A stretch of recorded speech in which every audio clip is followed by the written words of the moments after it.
Richard, you've worked as Chief White House Ethics Counsel and then more recently as a board member of the nonprofit Citizens for Responsibility and Ethics in Washington.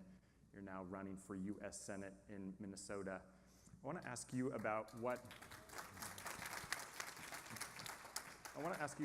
Citizens United and other cases did to the legal conception of corruption and why that matters.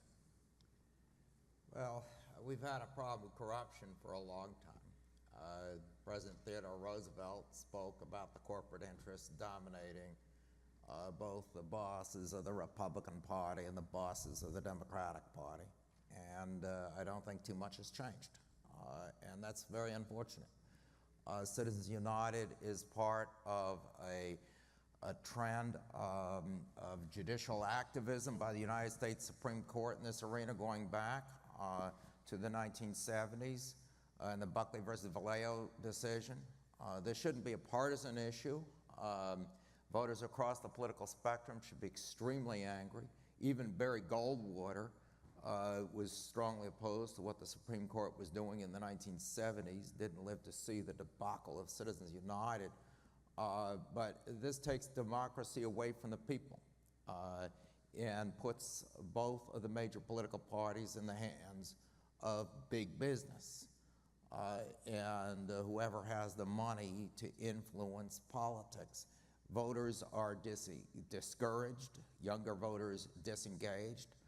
We see more and more voters identifying themselves as independents because they're sick and tired of the two major political parties raising money from PACs and depending on super PACs. People talking about a red tsunami or a blue wave, knowing that most of that's going to be paid for on either side by the top 0.01%.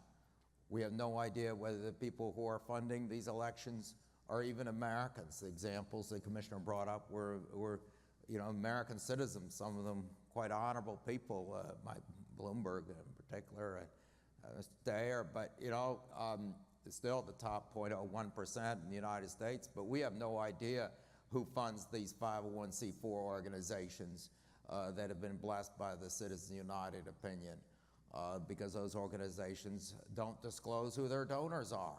President Obama called for disclosure of who the donors are for laws, at least requiring disclosure. The Supreme Court wouldn't have thrown those out, but a Democratic-controlled House and Senate refused to do that. Well, he had a Democratic-controlled Senate. House and Senate wasn't very long, but the point is that both political parties are complicit, and we need to put a stop to this.